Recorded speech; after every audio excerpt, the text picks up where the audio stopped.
It was a crisp, cold winter day on the island of Sodor. Snow lay thick on the ground. The engines were working extra hard. James was pulling the slow goods train. He had stopped at a signal. Percy pulled up alongside carrying the mail. "Hello, James," said Percy. Then the signal changed to green. "Goodbye, James," whistled Percy, and he was off in a flash. "I was here first," grumbled James. "Why do I have to wait?" "The mail train is more important than slow goods," said his driver. Later, when James stopped for water, Thomas was already in front of him. "I have to go first," said Thomas excitedly. "I am a guaranteed connection." "Everyone has a more important job than me," grumbled James. "Nonsense," said Thomas. "Everyone knows you're a really useful engine."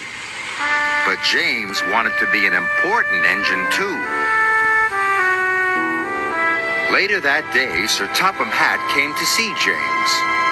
"You must take coal to all the stations on the island," he boomed. "If the fires in the waiting room go out, the passengers will get cold and complain."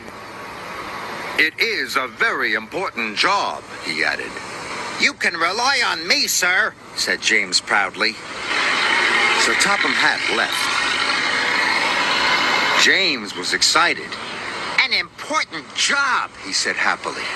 "Phew," sniffed Gordon. "It's only a load of coal after all." "Nonsense," snorted James. "I am going to keep the passengers warm. What could be more important than that?"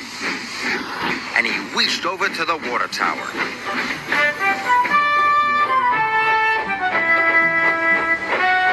But there was a line at the water tank. "Come on," he steamed impatiently. "I have an important job to do."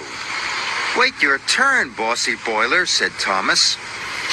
James felt too important to wait, so he didn't. James rushed to the coaling station. He met Edward waiting at a junction. Edward was looking bothered. He had too many jobs and he was feeling puffed out. "Can you take these slate cars to the quarry?" Edward asked. "Sorry, Edward, but I can't," puffed James. "I've got the most important job on the island." And he chuffed grandly away.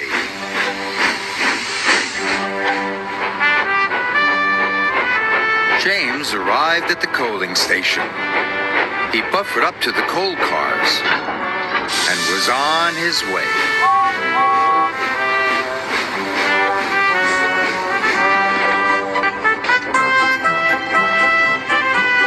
James was looking forward to delivering his coal. "Now I'm useful and important," he chuffed happily. Then there was trouble. James puffed harder and harder. He went faster and faster. And then he began to feel hotter and hotter. "I don't feel well," wailed James. And he had to stop. "Your water tanks have run dry," his driver told him. "We'll have to wait for help." Just then, Edward pulled up beside James. "Please push me to the water tank," pleaded James. "I'm sorry," Edward puffed sadly. "You wouldn't take my freight cars to the quarry, and now I'm running late with my passenger train." And Edward steamed away.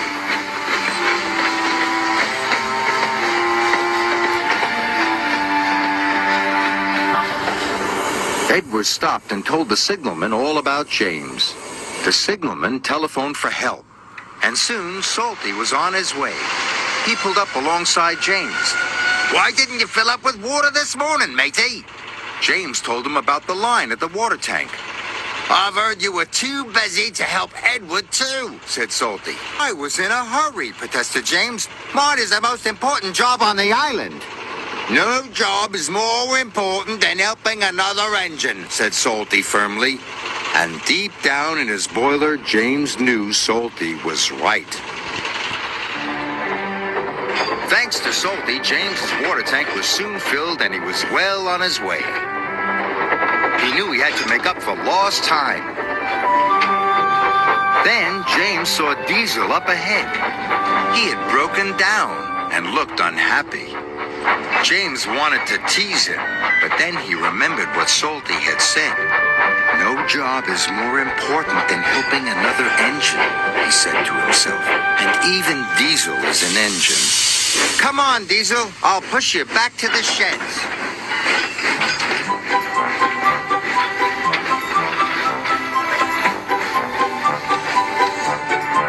Pushing Diesel and pulling freight cars was hard work. At last, James got Diesel to the repair yard, but he still had to deliver his coal.